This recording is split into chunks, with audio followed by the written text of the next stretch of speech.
All right, we're going to continue with the end of the year content. I'll have a playlist down below with any videos that I have made thus far. I think right now, as of filming this, I've only done my series to start in 2024. So optimistic, so full of hope.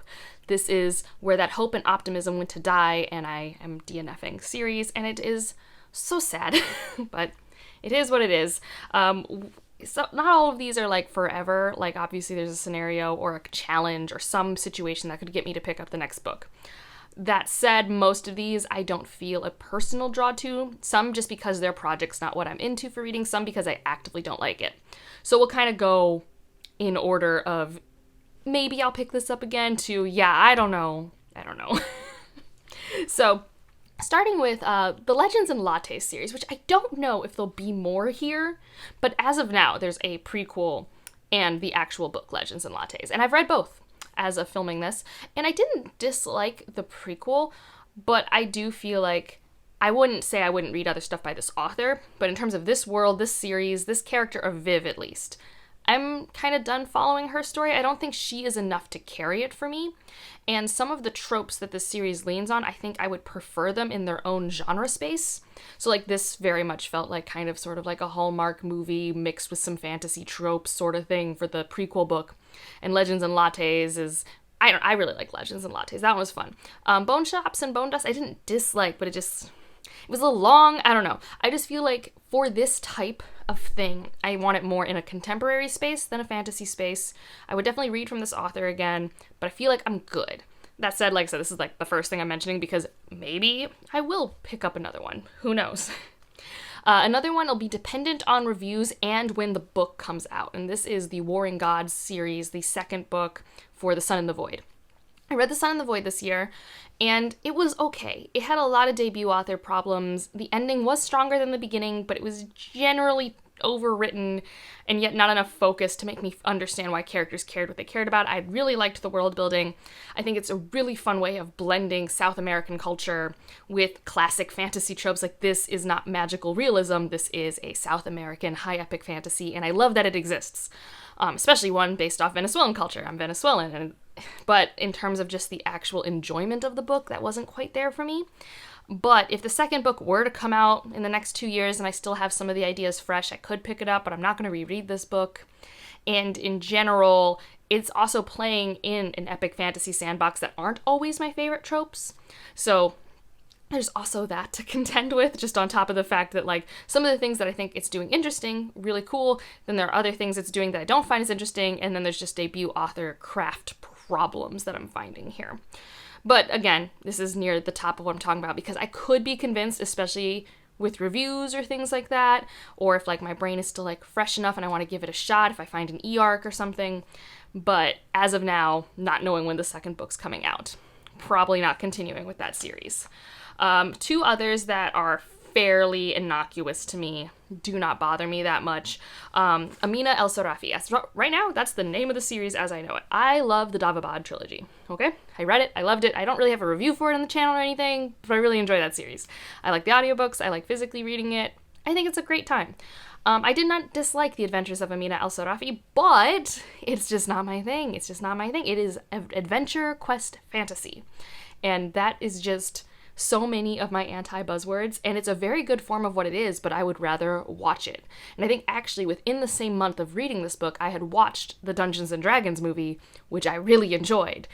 So it's just kind of like in a book, this doesn't really work for me unless I do care a lot about the characters and character dynamics, and that unfortunately didn't really connect for me.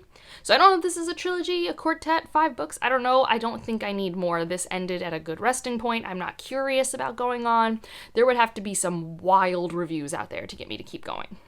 Similarly, I actually enjoyed this first book. It was a good time, but it feels wrapped up enough for me, and I don't feel like this urge to keep going with these characters, and this is the Emily Wilde books. I read the Encyclopedia of Fairies. It was good. It was a good time, but, like, I don't need to see more of these characters' interactions. I don't need to learn more about Fae. Fae are not my favorite supernatural creatures. They're okay, but they're not my favorite. I don't find intrigue there. And in terms of, like, this type of book where we have a scholarly woman going out to adventure and learn about a supernatural creature, I got the Memoirs of Lady Trent, and I don't feel like it's a trope thing where I need a lot of it. I just want to be with Isabella Trent. Like, that's all I want. So it's kind of like, I think it only works for me in that situation because I love that character so much. Emily Wilde's okay. I don't mind her, but I don't love her as much as I do Lady Trent. She has a cool dog. The Bamblebee guy is like, he's a trip. He's a character. And I am glad I read the first book in the fall because it felt really good for like fall-winter vibes. But again, I read this adventure. It's very, episodic, it's its own contained thought.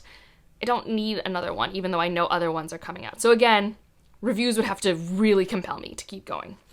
Now we're into more, these things are not my taste. I do not want to.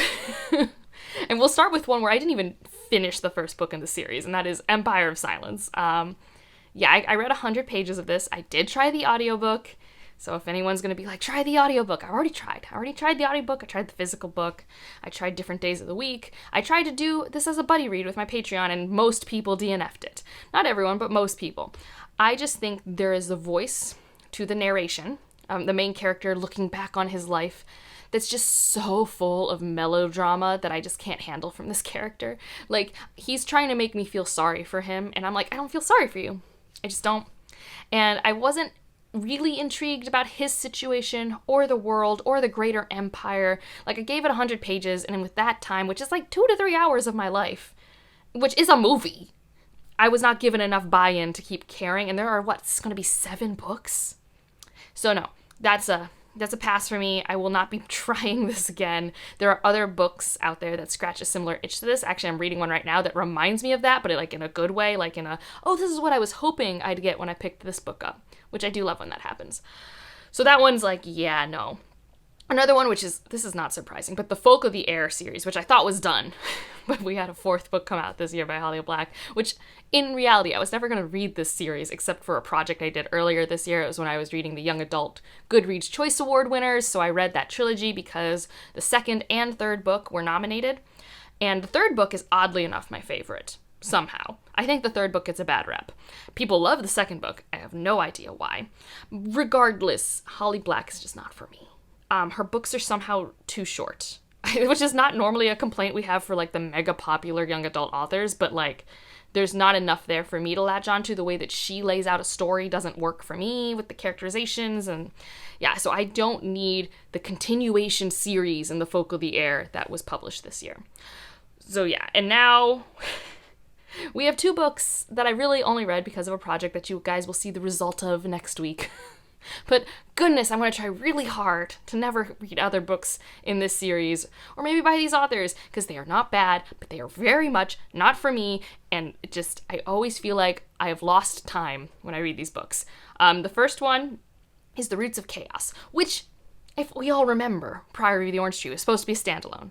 Well, there are 2 books in this world, and there are, I guess, both interchangeable standalones that are, they're 500 years apart, I don't know, there's centuries between the 2 works. It's in the same world, different characters, but their lineages may be connected. It's heavily inspired by our historical world, but it's still its own thing. I remember liking Priory of the Orange Tree. I think I read it in like a week, which is, I think, pretty good for how big it was. I was back when we weren't going out a lot.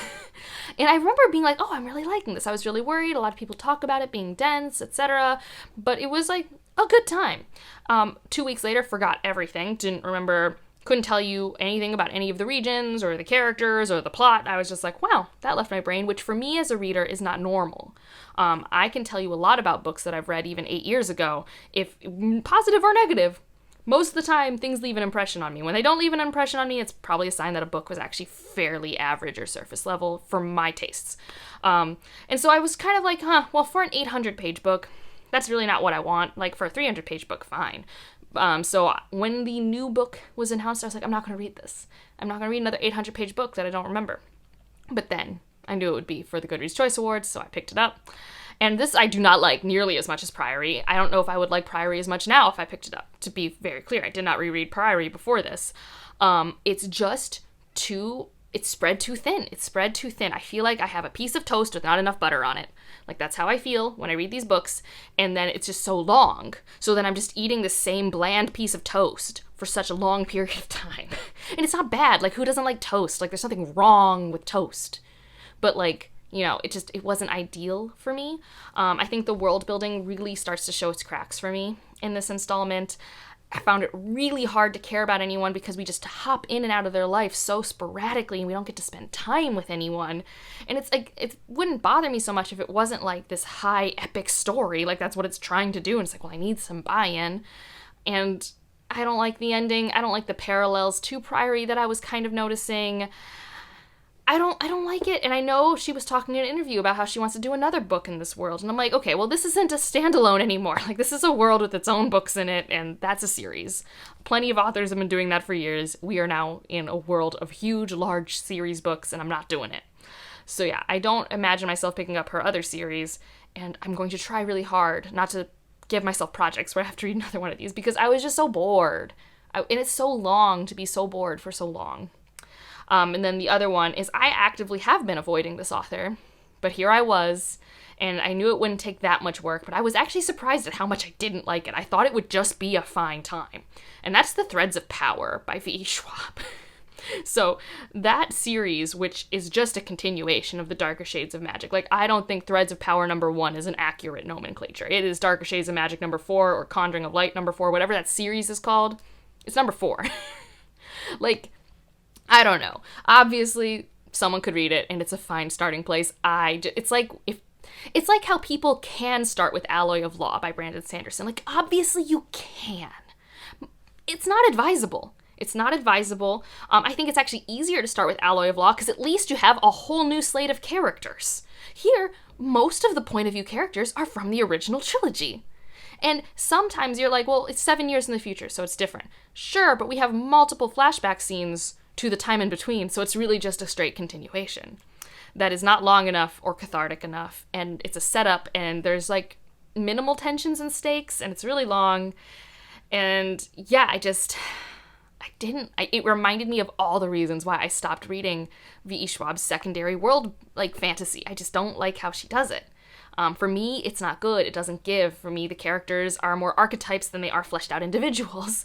And I really disliked this flashback method that she used the entire novel. Like, it's okay at the beginning. I thought for a while in the first couple parts, because there are 12 parts to this book, that we would just hop in and out, and it's like, okay, now we're caught up to speed, and now we can just, like, go? No, we just kept doing it.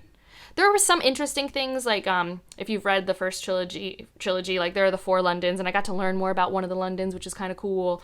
But for the most part, I was very, I knew I didn't want to read this. I just did for a project. I just was surprised at how much I was annoyed at it. So, really gonna try to not continue that one. But, yeah, these are the DNFs. For the most part, everything is pretty innocuous, nothing too bad or anything like that. So generally a pretty good year for me in series. There were definitely some series that I should have DNF'd that I didn't, but that's for a different future video where I'm going to talk about all the series that I finished this year. That's not for this video. So maybe in some ways when I've done that video I should think about how to approach series next year. But for the most part, at least for these, I feel fairly confident about my opinions and my plans for the future. Let me know what series you've decided to DNF or put on pause this year. And if you want to just leave emoji to let me know you're here. Oh, I don't know. Leave a fae for Emily Wilde's Encyclopedia of Fairies. I think we have emojis for that. And otherwise, like if you liked it, subscribe if you want to, and I'll see you in the next one. Bye.